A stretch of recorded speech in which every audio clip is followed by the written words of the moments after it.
ദൈവത്തിൻ്റെ അതിപരിശുദ്ധമായ നാമം മഹത്വപ്പെടുമാറാകട്ടെ. മനോഹരമായ നല്ല സമയത്തിനായ ദൈവത്തെ അതിയായി സ്തുതിക്കുന്നു, മഹത്വപ്പെടുത്തുന്നു. നല്ല സമയത്തിന് ദൈവം നമുക്ക് നന്ദി പറയാം. ഈ സമയത്ത് നിങ്ങളുടെ മുമ്പാകെ വിശ്വാസം എന്ന വിഷയത്തെ ആസ്പദമാക്കി പ്രസംഗിച്ചു കൊണ്ടിരിക്കുന്ന അനേക വചനങ്ങളുമായി നിങ്ങളുടെ മുമ്പാകെ ആയിരിക്കാൻ കൊണ്ട് ദൈവം സഹായിച്ചു കൊണ്ടിരിക്കുന്നു. തുടർന്നും ഇന്നത്തെ വിഷയത്തിലേക്ക് പ്രവേശിക്കാൻ ഇവിടെ ഇന്ന് വിശ്വാസികളുടെ നടപ്പ്, ഒരു വിശ്വാസി എങ്ങനെ ജീവിക്കണമെന്ന് ആണ് നമുക്കിവിടെ കണ്ടുകൊണ്ടാക്കാൻ സാധിക്കും. വിശ്വാസി എങ്ങനെ ജീവിക്കണം, അവൻ്റെ നടപ്പ് എങ്ങനെയായിരിക്കണം, അവൻ്റെ എപ്രകാരമാണ് അവൻ്റെ ദൈനംദിന ജീവിതങ്ങൾ എങ്ങനെയായിരിക്കണമെന്ന് ഇന്ന് നമുക്ക് ചിന്തിക്കാം. ഒരു വാക്ക് പ്രാർത്ഥിക്കാം. കരുണയോടെ ഞങ്ങളെ സ്നേഹിക്കുന്ന വാഴ്ത്തപ്പെട്ട സ്വർഗീയ നാഥ, മനോഹരമായ നല്ല സമയത്തിനായി കർത്താവിനെ സ്തുതിക്കുന്നു, മഹത്വപ്പെടുത്തുന്നു. ദൈവത്തിൻ്റെ കൃപ കൂടെ ഇരിക്കണം പിതാവേ. ഞങ്ങളുടെ ജീവിതത്തിൽ കർത്താവുമായിട്ടുള്ള ഒരു നല്ല ബന്ധത്തിലായിരിക്കാൻ ഞങ്ങളെ സഹായിക്കണം. ഞങ്ങളാരും നഷ്ടപ്പെട്ടു പോകാൻ അങ്ങ് ഇടവരുത്തില്ലേ. എല്ലാവരെയും അവിടുന്ന് അനുഗ്രഹിക്കണം. സംസാരിക്കുന്ന അടിയനെയും കേൾവിക്കാരായ മക്കളെ ഓരോരുത്തരും അനുഗ്രഹിക്കണം. സകലമാന മുഖത്തും കർത്താവ് എടുക്കണം. യേശു കർത്താവ് നാം ചോദിക്കുമ്പോൾ ദയതോന്നി പ്രാർത്ഥന കേൾക്കണമേ. ആമേൻ. ഒരിക്കൽ കൂടെ എല്ലാവരെയും ഈ സമയത്ത് സ്വാഗതം ചെയ്യുന്നു. ഒരു വിശ്വാസിയുടെ നടപ്പ് എങ്ങനെയായിരിക്കും, അവൻ എങ്ങനെയായിരിക്കണം, അവൻ്റെ പ്രവർത്തനങ്ങൾ എങ്ങനെയായിരിക്കണം? അപ്പോൾ നമുക്ക് നോക്കാം. ഒന്നാമതായിട്ട് റോമലേഖനം 6-ാമത് അധ്യായം അതിൻ്റെ 4-ാമത്തെ വാക്യത്തിൽ നമുക്ക് കാണുന്നു. ആ ഭാഗം നമുക്കൊന്ന് വായിക്കാം. റോമർക്കെഴുതിയ ലേഖനം 6-ാമത് അധ്യായം അതിൻ്റെ 4-ാമത്തെ വാക്യം നമുക്ക് നോക്കാം. റോമലേഖനം 6-ാമത്തെ അധ്യായം അതിൻ്റെ 4-ാമത്തെ വാക്യം നമുക്ക് നോക്കാം. റോമലേഖനം 6:4. അങ്ങനെ നാം അവൻ്റെ മരണത്തിൽ പങ്കാളികളായി തീർന്ന സ്നാനത്താൽ അവനോട് കൂടെ കുഴിച്ചിടപ്പെട്ടു. ക്രിസ്തു മരിച്ചിട്ട് പിതാവിൻ്റെ മഹിമയാൽ ജീവിച്ചെഴുന്നേറ്റതുപോലെ നാമും അവൻ്റെ ജീവൻ്റെ പുതുക്കത്തിൽ നടക്കേണ്ടത് തന്നെ. അപ്പോൾ നാം ജീവൻ്റെ പുതുക്കത്തിൽ നടക്കണം. ഒരു പുതിയ ജീവിതമായിട്ടാണ് നമ്മുടെ ജീവിതം ഉണ്ടായിരിക്കുന്നത്. ഒരു പുതിയ ജീവിതം നയിക്കുക, സ്നാനപ്പെട്ട്. അപ്പോൾ വിശ്വാസി എന്നൊരു സ്നാനം നിർബന്ധമായി സ്നാനപ്പെടണം. സ്നാനപ്പെട്ട് ഒരു പുതിയ മനുഷ്യനായിട്ട് ജീവിക്കണം. വിശ്വാസത്തിന് മുമ്പൊരു ജീവിതം ഉണ്ടായിരിക്കാം. ആ വിശ്വാസത്തിന് മുമ്പുള്ള ആ ജീവിതത്തിൽ നിന്ന് വ്യതിചലിച്ചുകൊണ്ട് ഒരു പുതിയ മനുഷ്യനായിട്ട് ജീവിക്കാൻ നമ്മൾ ശ്രമിക്കേണ്ടതുണ്ട്. ഒരു പഴയ മനുഷ്യനെ അല്ല, ഒരു പുതിയ മനുഷ്യനായി നമ്മുടെ ഒരു പ്രവർത്തനത്തിൽ ഒരു പുതുമ തോന്നണം. എല്ലാ ദിവസവും നമ്മൾ പോളിഷായിക്കൊണ്ടേയിരിക്കണം. പുതുമയാർന്ന ഒരു ആളായിട്ട് മാറിക്കൊണ്ട് നമ്മുടെ ജീവിതത്തിൽ ചില ഉപകരണങ്ങളൊക്കെ എത്ര വർഷം കഴിഞ്ഞാലും അത് പുതുമയായിക്കൊണ്ടിരിക്കും, തിളക്കമാർന്നുകൊണ്ടേയിരിക്കും. അതേപോലെ നമ്മൾ ഓരോ ദിവസവും പോളിഷായി ഒരു പുതിയ അനുഭവങ്ങൾ നമ്മുടെ ജീവിതത്തിൽ ഉണ്ടാകുകയും വളർന്നുകൊണ്ടേയിരിക്കുന്ന അനുഭവം, പുതിയ മനുഷ്യനായിട്ട് മാറണമെന്ന് കാണുന്ന സാധ്യത. അങ്ങനെ നമ്മൾ ഒരു പുതു മനുഷ്യനായിട്ട് മാറിക്കൊണ്ടിരിക്കണം എപ്പോഴും. അതാണ് ദൈവം നമ്മൾ ആഗ്രഹിക്കുന്നത്. അപ്പോസ്തലനായ പൗലോസിനെ നോക്കുമ്പോൾ അദ്ദേഹം ഒരു പഴയ ഒരു മനുഷ്യനായിരുന്നു എന്ന് പറഞ്ഞാൽ വിശ്വാസിയല്ല. അദ്ദേഹം ഒരു അല്ലെങ്കിൽ അദ്ദേഹത്തിൻ്റെ ജീവിത രീതി എങ്ങനെയായിരുന്നു? ആദ്യകാലങ്ങളിൽ സഭയെ ഉപദ്രവിക്കുകയും അടിക്കുകയും നിന്ദിക്കുകയും ചെയ്തുകൊണ്ട് ആയിരുന്നു ഒരു കാലഘട്ടം അപ്പോസ്തലനായ പൗലോസിന് ഉണ്ടായിരുന്നു. അതേപോലെ മറ്റുള്ള ആളുകൾക്കും നല്ല ആയിരിക്കുമ്പോൾ പൗലോസ് ഓരോ ദിവസവും കർത്താവ് യേശുക്രിസ്തുവിനെ കണ്ടുമുട്ടിയ ആ സമയങ്ങളിൽ പുതു മനുഷ്യനായിട്ട് മാറിക്കൊണ്ടിരിക്കുന്നു. ലേഖനങ്ങൾ എഴുതി. അദ്ദേഹത്തിൻ്റെ മരണം വരെ അവൻ്റെ റോമിൽ പോകണമെന്ന് ആഗ്രഹമുണ്ടായിരുന്നു. അങ്ങനെ അദ്ദേഹം ഒരു പുതിയ മനുഷ്യനായിട്ട് ജീവിച്ചു എന്ന് കാണുന്നതൊക്കെ സാധിക്കും. ഒരു പുതിയ മനുഷ്യൻ ജീവിക്കുക. രണ്ടാമതായിട്ട് 2 കൊരിന്ത്യർ ലേഖനം 5-ാമത്തെ അധ്യായം 7-ാമത്തെ വാക്യം നോക്കാം. 2 കൊരിന്ത്യർക്ക് ലേഖനം 2-ാമത്തെ അധ്യായം 2 കൊരിന്ത്യർ 5-ാമത്തെ അധ്യായം 7-ാമത്തെ വാക്യം നമുക്ക് നോക്കാം. കാഴ്ചയിലല്ല വിശ്വാസതലത്തിലെ ഞങ്ങൾ നടക്കുന്നത്. അപ്പോൾ ആളുകളെ ഒരു കാണിക്കുന്നതിന് വേണ്ടി നടക്കരുത്. അപ്പോൾ നമ്മൾ ദൈവമായിട്ടൊരു ബന്ധത്തിലായിരിക്കണം. നമ്മൾ മറ്റുള്ളവരെ കാണിക്കുവാൻ വേണ്ടി നടക്കുന്നത്, വിശ്വസിക്കുന്നത് ശരിയായ കാര്യമല്ല. നമ്മൾ ആരെ ബോധ്യപ്പെടുത്തേണ്ടതില്ല. മറ്റുള്ളവരെന്ത് ചിന്തിക്കും എന്ന് ചിന്തിച്ചുകൊണ്ട് നമ്മുടെ പ്രവർത്തനത്തെ മാറ്റേണ്ടതില്ല. നമ്മൾ ദൈവമായിട്ടുള്ള ബന്ധമാണ് എന്ന് പറഞ്ഞാൽ നമ്മുടെ വിശ്വാസം മറ്റുള്ളവനെ കാണിക്കുന്നത്, അല്ലെങ്കിൽ നമ്മൾ ഒരു കാരണവശാലും വിശ്വാസത്തിൽ വരേണ്ട കാര്യമില്ല. ഞാൻ പള്ളിയിൽ പോകുന്നത് ആളുകളെന്ന് വിചാരിക്കുമെന്ന് വിചാരിച്ചിട്ടല്ല. മനസ്സാക്ഷി തോന്നുന്നതിൽ ദൈവത്തിൻ്റെ പ്രവർത്തനത്തിൽ നമ്മൾ വിശ്വസിക്കുന്നുണ്ടെങ്കിൽ, യേശു പറയുന്നത് പോലെ തന്നെ ചെയ്യാൻ ആഗ്രഹിക്കുന്നുണ്ടെങ്കിൽ പള്ളിയിൽ പോവുക, വചനം വായിക്കുക, പ്രാർത്ഥിക്കുക.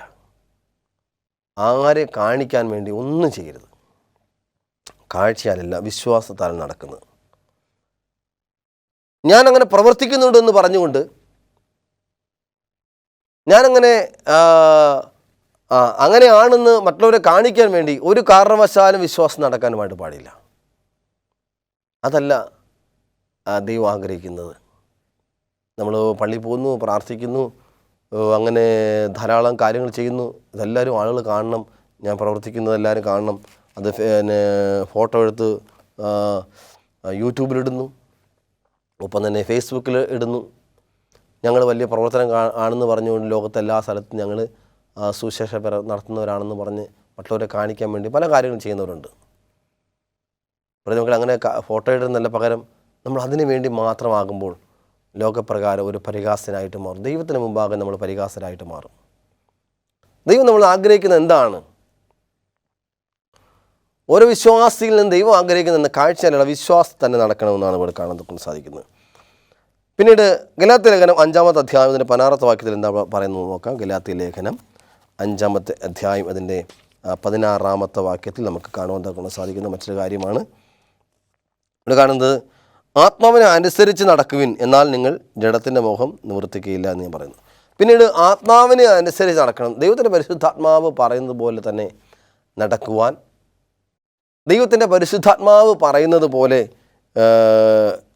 ജീവിക്കാനുള്ള ഒരു ക്രമം. നമ്മൾ ചില ആളുകൾ എത്ര വിശ്വാസത്തിൽ വന്നാലും ശരി, സ്വന്തം മനസാക്ഷി അല്ലെങ്കിൽ ഇന്ന് മനസാക്ഷി അനുസരിച്ചാണ് ജീവിക്കാൻ ആഗ്രഹിക്കുന്നത്. മനസ്സെന്ത് പറയുന്നു അതനുസരിച്ച് ജീവിക്കാനായിട്ട് ഒരു ശ്രമം നടത്തുന്നു. മനസ്സെന്ത് പറയുന്നു? മക്കളെ, അങ്ങനെയല്ല. നമ്മൾ ദൈവത്തിൻ്റെ പരിശുദ്ധാത്മാവ് എന്ത് പറയുന്നു അതാണ് നമ്മൾ നോക്കേണ്ടത്. ലോകപ്രകാരം ആളുകൾ ചിന്തിക്കുന്നത് എന്താണ്? മനസാക്ഷി പറയുന്നത് കേൾക്കണം. മനസാക്ഷിക്ക് എന്ത് കൊടുക്കുന്നോ അതാണ് മനസാക്ഷി ചെയ്യുന്നത്. നമ്മൾ ചെറുപ്പത്തിൽ എന്ത് വളർന്നു വരുന്ന സാഹചര്യം അനുസരിച്ച് എന്താണ് മനസാക്ഷിക്ക് നമ്മൾ കൊടുക്കുന്നത് അതാണ് മനസാക്ഷി തിരിച്ച് പറയുന്നത്. നമ്മുടെ ചുറ്റുപാടിൽ നടക്കുന്ന കാര്യങ്ങൾ അവൾ വളർന്നു വരുമ്പോൾ ഒരു കൊച്ചു കുഞ്ഞ് തൻ്റെ സമൂഹത്തെ നിരീക്ഷിക്കും. പിതാവിൻ്റെയും മാതാവിൻ്റെയും സഹോദരങ്ങളെയൊക്കെ വാക്കുകളെ നിരീക്ഷിക്കും, പെരുമാറ്റത്തെ നിരീക്ഷിക്കും, ചുറ്റുപാടുകൾ നിരീക്ഷിക്കും. അങ്ങനെയാണ് ആ കുഞ്ഞ് വളർന്നു വരുന്നത്. അങ്ങനെയാണ് അവൻ്റെ ചിന്തകൾ രൂപപ്പെടുന്നത്. 12 വയസ്സാകുമ്പോഴത്തേനും അവൻ്റെ ചിന്തകളെ രൂപപ്പെടാൻ തുടങ്ങി. അങ്ങനെ രൂപപ്പെട്ട് കഴിയുമ്പോൾ പിന്നെയാണ് അത് തിരിച്ചു തരികയാണ് മനസാക്ഷി എന്ന് പറയുന്നത്. പക്ഷേ വാസ്തവത്തിൽ മനസാക്ഷികൾ അപ്പുറത്താണ് ദൈവത്തിൻ്റെ മാറ്റമില്ലാത്ത വചനം എന്ന് പറയുന്നത്. ഒപ്പം തന്നെ ദൈവത്തിൻ്റെ പരിശുദ്ധാത്മാവിൻ്റെ പ്രവർത്തനം എന്ന് പറയുന്നത്. അതുകൊണ്ട് ദൈവത്തിൻ്റെ പരിശുദ്ധാത്മാവ് പറയുന്നത് പോലെ നടക്കണമെന്നാണ് കാണുന്നത്. ദൈവത്തിൻ്റെ പരിശുദ്ധാത്മാവ് പറയുന്നത് പോലെ നടക്കണം എന്ന് പറഞ്ഞാൽ ദൈവത്തിൻ്റെ ആത്മാവ് നമ്മുടെ ഹൃദയത്തിൽ പറയുന്നത് പോലെ. അപ്പോൾ ദൈവവചനത്തിലൂടെ വചനത്തിനെ ആസ്പദമാക്കി ജീവിക്കുമ്പോൾ നമുക്ക് ദൈവത്തിനുള്ള നല്ല വിശ്വാസിയായി നടക്കാൻ സാധിക്കും. അടുത്ത നമുക്ക് എഫേസ്യ ലേഖനം 4-ാമത്തെ അധ്യായം 1-ാമത്തെ വാക്യം നോക്കാം. എഫേസ്യർക്ക് ലേഖനം 4-ാമത്തെ അധ്യായം അതിൻ്റെ 1-ാമത്തെ വാക്യത്തിൽ നമുക്ക് നോക്കാം. ഇവിടെ കാണുന്നത് എന്താണെന്ന് നമുക്ക് നോക്കാം. 4-ാമത്തെ അധ്യായം 1-ാമത്തെ വാക്യത്തിൽ പറയുന്നത്, കർത്തൃസേവ നിമിത്തം ബദ്ധനായിരിക്കുന്ന ഞാൻ പ്രബോധിപ്പിക്കുന്നത്, നിങ്ങളെ വിളിച്ചിരിക്കുന്ന വിളിക്ക് യോഗ്യമാവണ്ണം പൂർണ്ണ വിനയത്തോടും സൗമ്യതയോടും ദീർഘക്ഷമയോടും കൂടി നടക്കണം. വിളിച്ചിരിക്കുന്ന വിളിക്ക് യോഗ്യമാവണ്ണം നടക്കണമെന്ന് വിഭാഗത്ത് പറയും. വിളിച്ചിരിക്കുന്ന വിളിക്ക് യോഗ്യമാവണ്ണം നടക്കുക. ഇവിടെ പറയുന്നത് സൗമ്യതയോടെ ദീർഘക്ഷമയോടുകൂടെ സ്നേഹത്തിൽ അന്യോന്യം പൊറുക്കണം. നമ്മൾ ചെയ്തു പോയ തെറ്റുകളെല്ലാം നമ്മൾ പൊറുത്ത് അല്ലെങ്കിൽ ദീർഘക്ഷമയോടുകൂടി നടക്കണം. അതാണ് ദൈവം നമ്മൾ ആഗ്രഹിക്കുന്നത്. അപ്പം വിളിച്ചിരിക്കുന്ന വിളിക്ക് യോഗ്യമാവണ്ണം, അപ്രകാരം വിളിക്ക് യോഗ്യമാവണ്ണം നടക്കുവാൻ ദൈവം നമ്മൾ ആഗ്രഹിക്കുന്നത്. വിളിച്ചിരിക്കുന്ന വിളിക്ക് യോഗ്യമാവണ്ണം. നമ്മളെ വിളിച്ചിരിക്കുന്ന എങ്ങനെയാണ്? ഒരു വിശ്വാസത്തിലായിരിക്കുമ്പോൾ നമ്മൾ വിളിച്ചിരിക്കുന്ന വിളിക്ക് യോഗ്യമാവണ്ണം നമുക്ക് നടക്കൊണ്ടൊക്കെ സാധിക്കുമാറാകട്ടെ. എങ്കിൽ മാത്രമേ ദൈവം നമ്മളെ വാസ്തവത്തിൽ അംഗീകരിക്കുകയുള്ളൂ. അപ്പോൾ വിശ്വാസ നടപ്പ് എങ്ങനെയായിരിക്കണമെന്ന് പറയുമ്പോൾ നമ്മതായി ഒരു ജീവൻ്റെ പുതുക്കത്തിൽ ഒരു പുതു മനുഷ്യനായിട്ട് മാറണം. പിന്നീട് നമ്മൾ വിശ്വാസത്തിൽ, പിന്നീട് ആത്മീയതയിൽ ജീവിക്കണം, വിളിക്ക് യോഗ്യമാവണം ജീവിക്കണം. അടുത്ത എഫേസ്യ ലേഖനം 5-ാമത്തെ അധ്യായം 2-ാമത്തെ വാക്യം നോക്കാം. എഫേസ്യ ലേഖനം 5-ാമത്തെ അധ്യായം അതിൻ്റെ 2-ാമത്തെ വാക്യം നമുക്ക് നോക്കാം. എഫേസ്യ ലേഖനം 5-ാമത്തെ അധ്യായം 2-ാമത്തെ വാക്യത്തിൽ കാണുന്നത് ഇങ്ങനെയാണ്: ക്രിസ്തു നിങ്ങളെ സ്നേഹിച്ച് നമുക്ക് വേണ്ടി തന്നെത്താൻ ദൈവത്തിന് സൗരഭ്യവാസനയായ വഴിപാടിയാകും അർപ്പിച്ചതുപോലെ സ്നേഹത്തിൽ നടക്കുവിൻ. ആത്മാർത്ഥമായിട്ട് ജനങ്ങളെ മറ്റുള്ളവരെ സ്നേഹിക്കുന്ന ഒരാളായിട്ട് മാറണം, ആത്മാർത്ഥമായി സ്നേഹിക്കുന്നവരായിട്ട് മാറണം. എങ്കിൽ മാത്രമേ നമുക്ക് നല്ലൊരു വ്യക്തിയായിട്ട് മാറൂ. ദൈവം നമ്മളെ പരിഗണിക്കുമ്പോൾ നല്ലൊരു സ്നേഹമുള്ളവരായിട്ട് മാറണം.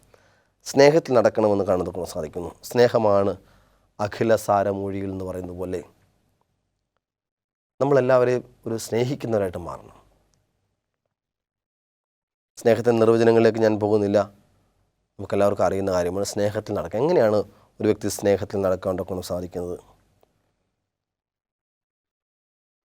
സ്നേഹത്തെക്കുറിച്ച് നോക്കുമ്പോൾ 4 കാര്യങ്ങൾ നമുക്കറിയാം. 3 കാര്യങ്ങൾ അറിയാം. ഒന്ന്, മനുഷ്യനോടും അല്ലെങ്കിൽ മനുഷ്യൻ എന്തെങ്കിലും തരുമെന്ന് ചിന്തിച്ചുകൊണ്ടുള്ള സ്നേഹം, തരുമ്പോഴുള്ള സ്നേഹം, പ്രതീക്ഷയോടുള്ള സ്നേഹം. രണ്ടാമതായിട്ട് അല്ലെങ്കിൽ നമുക്ക് തരുമെന്ന് പ്രതീക്ഷിച്ചുകൊണ്ട് സ്നേഹിക്കുക. രണ്ടാമത് നമ്മളെ സ്നേഹിക്കുന്നത് കൊണ്ട് നമ്മൾ തിരിച്ച് സ്നേഹിക്കുക. അവർ നമ്മളെ ചെയ്യുന്നത് കൊണ്ട് അല്ലെങ്കിൽ അവർ നമ്മളെ സ്നേഹിക്കുന്നതുകൊണ്ട് നമ്മൾ തിരിച്ച് സ്നേഹിക്കുന്നു, നമ്മുടെ മാന്യത പുലർത്തുന്നു.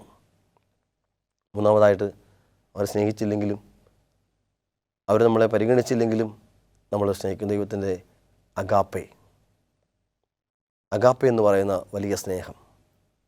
നമ്മളെ സ്നേഹിച്ചാലും ഇല്ലെങ്കിലും, നമ്മളെ പരിഹസിച്ചാലും നിന്ദിച്ചാലും നമ്മൾ അവരെ സ്നേഹിക്കുന്ന ഒരു സ്നേഹം, അതാണ് നമ്മുടെ യഥാർത്ഥമായ സ്നേഹം എന്ന് പറയുന്നത്. അപ്പം സ്നേഹത്തിൽ നടപ്പീൻ എന്ന് കാണുന്നതൊക്കെ നമുക്ക് സാധിക്കുന്നു. സൂക്ഷ്മതയോടെ അജ്ഞാനികളായല്ല ജ്ഞാനികളായ അത്രേ നടക്കുവാൻ നോക്കുവിൻ. അജ്ഞാനികളായിട്ടുള്ള ജ്ഞാനികൾ സൂക്ഷ്മതയോടെ നടക്കണം. ജീവിതത്തിൻ്റെ എല്ലാ ഇടങ്ങളിലും വളരെയധികം സൂക്ഷ്മത പാലിക്കണം. ഒരു ചെറിയ കാര്യമായാലും അത് വളരെയധികം വിലപ്പെട്ടതൊരു കാര്യമാണ്. സൂക്ഷ്മതയോടുകൂടി നടക്കുവാൻ നോക്കണം. അതാണ് ദൈവം നമ്മൾ ആഗ്രഹിക്കുന്നത്. കർത്താവ് പ്രിയ ദൈവമക്കളെ, നമുക്ക് ആ ഒരു സൂക്ഷ്മത ഉണ്ടാകേണ്ടത് ഏറ്റവും അത്യന്താപേക്ഷിതമാണ്.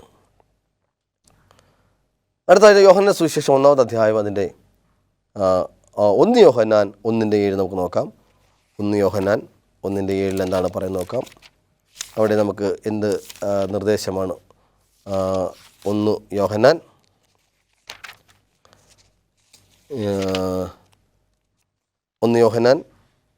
1:7 വാക്യത്തിൽ കാണുന്നത് ഇങ്ങനെയാണ്: അവൻ വെളിച്ചത്തിൽ ഇരിക്കുന്നത് പോലെ നാം വെളിച്ചത്തിൽ നടക്കുന്നു എങ്കിൽ നമുക്ക് തമ്മിൽ കൂട്ടായ്മ ഉണ്ട്. അവൻ്റെ പുത്രനായ യേശുവിൻ്റെ രക്തം സകല പാപവും പോക്കി നമ്മെ ശുദ്ധീകരിക്കുന്നു. നാം വെളിച്ചത്തിൽ നടക്കണം, അല്ലെങ്കിൽ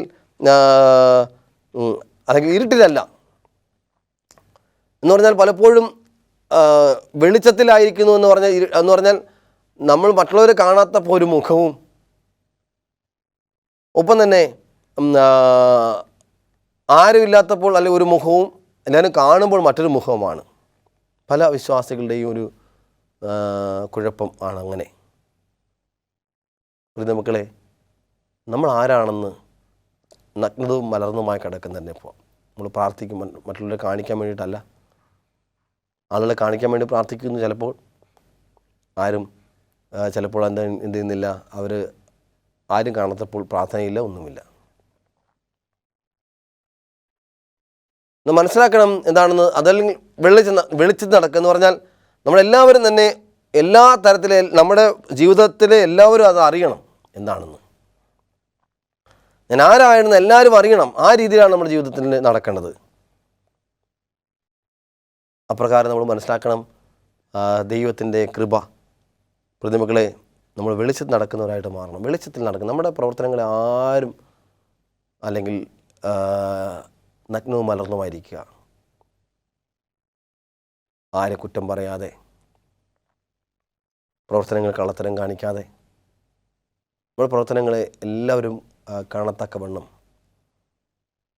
നമ്മൾ പ്രവൃത്തികളെ ശരിയായ രീതിയിൽ നാം കാണിക്കുമ്പോൾ ദൈവം നമ്മളെ വളരെയധികം അനുഗ്രഹിക്കും.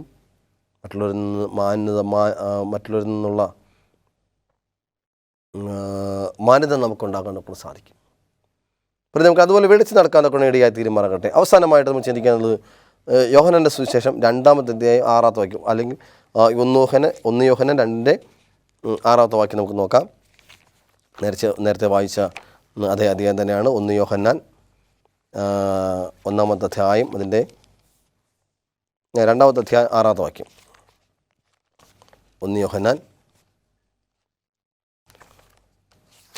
2:6 ഇവിടെ പറയുന്നത്, അവന് വസിക്കുന്നു എന്ന് പറയുന്നവൻ അവൻ നടന്നുപോലെ നടക്കേണ്ടതാകുന്നു. കർത്താവ് യേശുക്രിസ്തുവിനെ പോലെയുള്ള സ്വഭാവ ഗുണം നമുക്കുണ്ടാകണം. യേശു ആരാണ്? ആ യേശുവിനെ പോലെയുള്ള സ്വഭാവം ഉണ്ടാകുവാൻ നമുക്കായിരിക്കാം. അങ്ങനെ യേശുക്രിസ്തുവിനെ പോലെയുള്ള ഒരു സ്വഭാവം അത് വളരെ വളരെ പാടാണ്. പക്ഷെങ്കിലും നമ്മൾ ആ ആഗ്രഹമുണ്ടെങ്കിൽ യേശുവിനെ പോലെ ആയിത്തീരുവാൻ്റെ കൊണ്ടും പലപ്പോഴും നമ്മൾ ലോകത്തിൽ പാഷൻ ഓഫ് ദി ക്രൈസ്റ്റ് എന്ന് പറയുന്നൊരു സിനിമ കഴിഞ്ഞ കാലങ്ങളിൽ ഇറങ്ങിയിട്ടുണ്ടെന്ന് നമുക്ക് എല്ലാവർക്കും അറിയാം. യേശുവായിട്ട് വേഷമിട്ടിരുന്ന ഒരാളുണ്ട്. പിന്നീട് അദ്ദേഹം യേശുവിനെ പോലെ എന്ന് പറഞ്ഞാൽ യേശുവുമായിട്ട് മാനസാന്തരപ്പെട്ടിട്ടാണ് അദ്ദേഹം ജീവിക്കുന്നത്. ഞാനൊരു പുസ്തകത്തിൽ വായിക്കാനിടയായി തീർന്നു. പ്രിയ ദൈവമക്കളെ, അപ്രകാരം യേശുവിനെ പോലെ നടക്കുവാൻ, യേശുവിൻ്റെ സ്വഭാവം പകർത്തുവാൻ വിശ്വാസി അല്ലെങ്കിൽ ഒരു വിശ്വാസി നടപ്പ് എങ്ങനെയായിരിക്കണമെന്ന് കാണുന്നത് യേശുവിനെ പോലെയുള്ള നല്ല സ്വഭാവത്തിൻ്റെ ഉടമയായി മാറണം. അതാണ് ദൈവം നമ്മൾ ആഗ്രഹിക്കുന്നത്. പ്രകാരമുള്ള നല്ല ഗുണങ്ങളുണ്ടാക്കി തീരുവാൻ്റെ ഗുണം ദൈവം നമ്മെ സഹായിക്കട്ടെ. നമ്മൾ പഠിച്ച് ചിന്തിച്ച കാര്യങ്ങൾ നമുക്ക് നോക്കാം. ഒന്നാമതായിട്ട് പുതുജീവനിൽ, ഒരു ജീവിതത്തിൽ ഒരു പുതിയ അനുഭവത്തിലൂടെ ജീവിക്കുക. നമ്മൾ കാഴ്ചയാലല്ല വിശ്വാസത്താൽ തന്നെ ജീവിക്കുക. നമ്മുടെ വിശ്വാസം കാഴ്ചയാലല്ല, വിശ്വാസം ജീവിക്കുക. ദൈവത്തിൻ്റെ പരിശുദ്ധാത്മാവിൻ്റെ വിളിക്ക് യോഗ്യമാണ്, പരിശുദ്ധാത്മാവിൻ്റെ നടത്തിപ്പിനാൽ ജീവിക്കുക. വിളിക്ക് യോഗ്യമാവണം നടക്കുക, സ്നേഹത്തിൽ നടക്കുക, സൂക്ഷ്മത നടക്കുക, വെളിച്ചം നടക്കുക, ക്രിസ്തുവിനെ പോലെ നടക്കുക. അങ്ങനെ 7 കൂട്ടം കാര്യങ്ങളാണ് നമ്മൾ ചിന്തിച്ചത്. അപ്പോൾ അപ്രകാരം ഈ 7 കാര്യങ്ങളെ പാലിക്കപ്പെട്ടുകൊണ്ട് ആയിരിപ്പാൻ്റെ കൊണ്ട് ദൈവം നമ്മെ സഹായിക്കട്ടെ. അതാണ് യഥാർത്ഥ വിശ്വാസ നടപ്പെന്ന് പറയുന്നത്. നമ്മുടെ ജീവിതത്തിൽ എന്തായിരിക്കണം എന്ന് പറയുമ്പോൾ നമ്മളൊരു പുതിയ മനുഷ്യനായിരിക്കും. എപ്പോഴും തന്നെ എല്ലാ സ്ഥലത്തും നമ്മളൊരു പുതിയ ആളായിട്ട് ആയിരിക്കണം. നമ്മൾ ഏത് സ്ഥലത്ത് ചെന്നാലും ഒരു പുതിയ മനുഷ്യനായിട്ട് മാറി നമ്മൾ ആ പുതിയ മനുഷ്യനായിട്ട് തന്നെ ജീവിക്കണം. ആ വിശ്വാസിയെ തന്നെ ജീവിക്കണം. കാഴ്ചയാലല്ല നമ്മൾ ജീവിക്കണത്. ആത്മീയമായിട്ട് പരിശുദ്ധാത്മാവിനെ പ്രാപിച്ചുകൊണ്ടായിരിക്കണം നമ്മൾ വിളിക്ക് യോഗ്യം. നമ്മൾ ആരാണെന്ന് മനസ്സിലാക്കണം. നമ്മൾ വിളിയുടെ യോഗ്യത അനുസരിച്ച് ജീവിക്കണം എന്ന് പറയുന്നു. സ്നേഹത്തിൽ ജീവിക്കേണ്ട ഗുണം, സൂക്ഷ്മതയോടെ, വെളിച്ചത്തിൽ, ക്രിസ്തുവിനെ പോലെ ഇത്യാദി കാര്യങ്ങളെല്ലാം മനസ്സിലാക്കിയതിന് ശേഷം നല്ല വിശ്വാസിയായിട്ട് ജീവിപ്പാണ്ട ഗുണമാണ് ദൈവം നമ്മൾ ആഗ്രഹിക്കുന്നത്. ഒരിക്കലും കൊണ്ട് നമ്മൾ മറക്കാതെ ഈ കാര്യങ്ങൾ ഓർക്കേണ്ടത് അത്യന്താപേക്ഷിതമാണ്. വിശ്വാസിയുടെ നടപ്പ് എങ്ങനെയാണെന്നുള്ള ചിന്തിക്കുമ്പോൾ നമ്മൾ ഒരു വിശ്വാസിയുടെ നടപ്പ് എങ്ങനെയാണെന്ന് ചിന്തിക്കുമ്പോഴാണ് ഈ വിധ കാര്യങ്ങളൊക്കെ എങ്കിൽ മാത്രമേ ദൈവത്തിൽ നിന്ന് പൂർണ്ണമായ ഒരു അനുഗ്രഹം നമുക്ക് പ്രാപിക്കുകയുള്ളൂ. നല്ലൊരു വിശ്വാസിയായി ജീവിപ്പാൻ്റെ ഗുണമാണ് ദൈവം നമ്മൾ ആഗ്രഹിക്കുന്നത്. ഇങ്ങനെ ചെയ്യുമ്പോൾ നിശ്ചയമായ ദൈവത്തിൻ്റെ പേര് ജനങ്ങളുടെ ഇടയിൽ നല്ല സാക്ഷ്യമായി തീരുകയും നല്ലൊരു വിശ്വാസിയായിട്ട് മാറുകയും ചെയ്യുന്നു കാണുന്നതൊക്കെ സാധിക്കുന്നു. പല ആളുകളും വെളിച്ചത്ത് നടക്കുമെന്ന് പറയുമ്പോൾ പല ആളുകളും ഒരു സ്ഥലത്ത് ഒരു വ്യക്തിയായിട്ട് മറ്റൊരു സ്ഥലത്ത് മറ്റൊരു വ്യക്തിയായിട്ട് മാറുന്ന അനേകരെ നമുക്ക് കാണുവാൻ സാധിക്കും. ഗേഹസി തൻ്റെ പ്രവാചകന് മുമ്പിൽ അവൻ നല്ലൊരു ബാല്യക്കാരനാണ്. അവൻ യാതൊരു സംശയമില്ല. പക്ഷേ പ്രവാചകൻ അറിയാതെ അവൻ ഓടിപ്പോയി നൈമാൻ്റെ കയ്യിൽ നിന്ന് ആ പാരിതോഷികങ്ങളെ സ്വീകരിപ്പാൻ കൊണ്ടിടയായി തീർന്നു. എല്ലാവരുടെ മുമ്പിൽ അവന് മാന്യനായിട്ടുള്ള വ്യക്തിയാണ്. പക്ഷേ ആരും അറിയാതെ ആ സംഭാവന ആ ഒരു ധനങ്ങളൊക്കെയും സ്വീകരിപ്പാൻ കൊണ്ടിടയായി തീർന്നപ്പോൾ അവൻ്റെ നടപ്പ് വെളിച്ചത്തിലല്ല എന്ന് കാണുവാൻ സാധിക്കും. അവൻ്റെ നടപ്പ് വെളിച്ചത്തിലല്ലാത്തത് കൊണ്ട് അവൻ കുഷ്ഠരോഗിയായി തീർന്നു എന്ന് കാണാൻ സാധിക്കും. ഒപ്പം തന്നെ സൂക്ഷ്മതയോടെ എന്ന് പറയുമ്പോൾ പ്രവാചകനല്ല ആഖാനെ കുറിച്ച് നമുക്കറിയാം. അവർ അത് കൊണ്ടുപോയി ഒളിപ്പിച്ചു വെച്ചു, ചീട്ടിട്ടു, കണ്ടുപിടിച്ചു. അവൻ കല്ലെറിഞ്ഞ് കൊല്ലപ്പെടുവാനൊക്കെ ഇടയായി തീർന്നു. സൂക്ഷ്മത വളരെ വിലപ്പെട്ട കാര്യമാണ്. ജീവിതത്തിൽ നിസ്സാരമെന്ന് തോന്നുന്ന പല കാര്യങ്ങളിൽ സൂക്ഷ്മത. ശൗൽ രാജാവിൻ്റെ കഥ നമുക്കറിയാം. അദ്ദേഹം ദൈവത്തിൻ്റെ വാക്കനുസരിക്കാതെ അമോലേക്കരെ ആകാശത്തിന് കീഴിലെല്ലാം തുടച്ചു നിൽക്കാൻ പറഞ്ഞപ്പോൾ ആ വാക്ക് വിശ്വസിക്കാതെ ചെറിയ ഒരു കാര്യം, സൂക്ഷ്മത ചെറിയ കാര്യമാണ്, ഒരു കുഞ്ഞു കാര്യമാണ്, പക്ഷെ അത് അനുസരിക്കുവാൻ അവന് മനസ്സിലായിരുന്നു. മക്കളെ, അതുകൊണ്ട് മനസ്സിലാക്കണം ആ സൂക്ഷ്മതക്കുറവ് അത് ജീവിതത്തിൽ വളരെയധികം പ്രതിസന്ധി കൊണ്ടുവരുന്നതായിട്ട് കാണാൻ സാധിക്കും. ആ സൂക്ഷ്മത പാലിച്ചുകൊണ്ടായിരിക്കും ദൈവം നമ്മെ സഹായിക്കട്ടെ. വിളിക്ക് യോഗ്യമാവണ്ണം വെളിച്ചത്തിലും ക്രിസ്തുവിനെ പോലെയൊക്കെയും ജീവിക്കാനായിട്ട് ദൈവം നമ്മെ സഹായിക്കട്ടെ എന്ന് പ്രാർത്ഥിച്ചുകൊണ്ട് നിർത്തുന്നു. ഒരു വിശ്വാസി എങ്ങനെയായിരിക്കണം നടക്കേണ്ടത് എന്ന വിഷയത്തിൽ ഞാൻ നിർത്തുകയാണ്. ദൈവം എല്ലാവരും അനുഗ്രഹിക്കുമാറാകട്ടെ. ആമേൻ. നമുക്ക് പ്രാർത്ഥിക്കാം. കരുണയോടെ ഞങ്ങളെ സ്നേഹിക്കുന്ന വാഴ്ത്തപ്പെട്ട സ്വർഗീയനാഥ, മനോഹരമായ നല്ല സമയത്തിനായ കർത്താവിനെ സ്തുതിക്കുന്നു, മഹത്വപ്പെടുത്തുന്നു. ദൈവത്തിൻ്റെ കൃപ കൂടെയിരിക്കണമേ. ഞങ്ങൾ വിളിക്ക് യോഗ്യമാണ് സൂക്ഷ്മതയോടുകൂടി സ്നേഹത്തിൽ നടക്കുവാൻ ഞങ്ങളെ സഹായിക്കണം. എല്ലാവരെയും അവിടുന്ന് അനുഗ്രഹിക്കണം പിതാവേ. സകല മാനവമോഹത്വം കർത്താവ് എടുക്കണം. യേശു കർത്താവ് നാം ചോദിക്കുമ്പോൾ ദൈവം ഈ പ്രാർത്ഥന കേൾക്കണമേ. ആമേൻ. ദൈവം എല്ലാവരും അനുഗ്രഹിക്കുമാറാകട്ടെ. ദൈവത്തിൻ്റെ കൃപ എല്ലാവരും കൂടെ ഇരിക്കുമാറാകട്ടെ. ആമേൻ.